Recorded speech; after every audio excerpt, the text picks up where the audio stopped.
So to make these chrome clay Christmas trees, you're going to be needing some air dry clay. You're also going to be needing some type of clay tools, some water, and some acrylic paint. I use this lilac color and also red and white to make pink.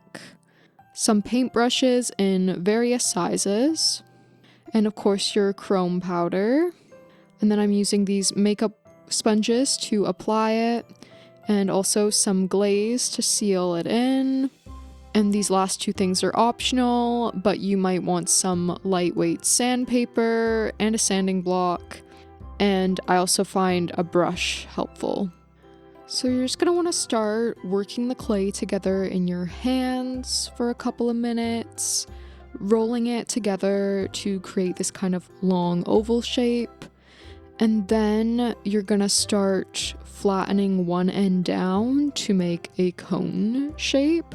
And I'm just doing that by rolling it back and forth here. And I just flipped it over. You kind of have to keep turning it to just get it to start making a point at the end. And at this point, it doesn't have to be too perfect. You just want to start getting the general shape. And now I'm flipping it upright and kind of pinching the top together more and just trying to smooth it out a bit.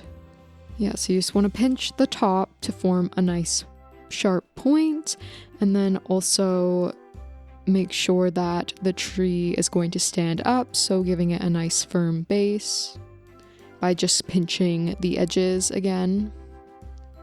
So I'm just taking this tool with kind of a ball shape at the end, but you can just use like a pen or something around your house if you don't have these. And I'm just pushing that into the bottom center of the clay tree.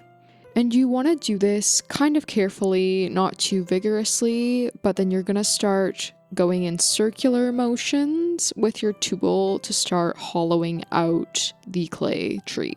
So after that, I'm going back in and just perfecting the shape to make sure it's how I want it, just using the same techniques I was before. So at this point, it's time to create the patterns on your tree. So you can really have a lot of fun with this. The first one I did, I was just taking that same end of the tool I used to hollow out the cone, and I'm just digging little dots in the clay. And then for the second tree I made, I did this chevron-esque pattern, just making a bunch of little V's. And I used another tool in the same package to do this with. And I'm just doing that all around the tree. But yeah, the sky is kind of the limits for this.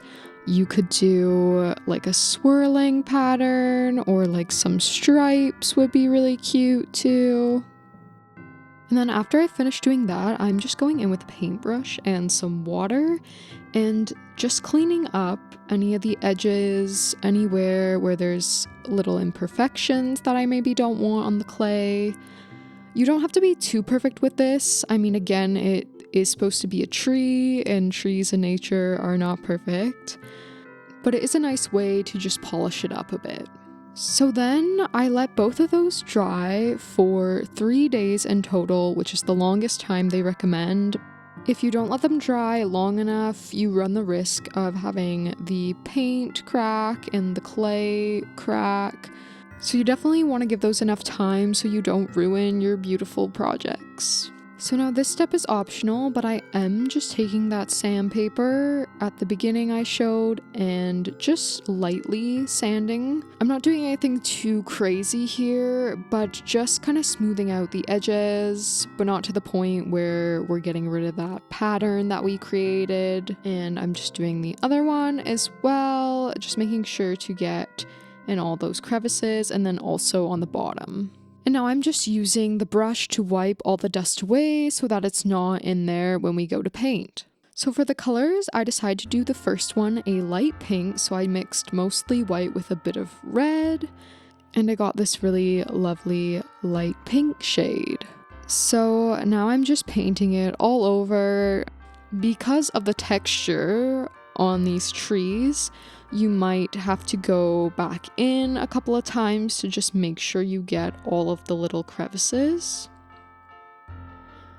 Then I am just painting the bottom and the inside of the tree as well. You don't have to do this, but I think it makes it more polished and professional. And for the other one, I ended up doing this lilac color. So I mixed mostly the lilac paint with just a little bit of white because I wanted it to be a bit lighter.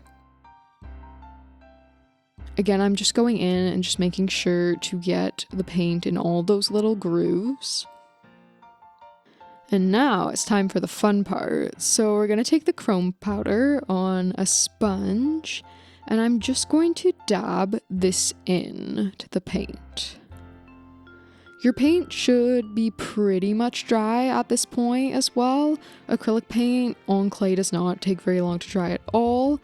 It's okay if it's not like 100% dry, because if anything, that's just gonna help the chrome powder stick a little bit, but you do want it to be like 95% dry. Like, pick it up and paint should not be coming off on your hand. And yeah, you're just gonna want to do this all over. I am using quite a bit of chrome powder.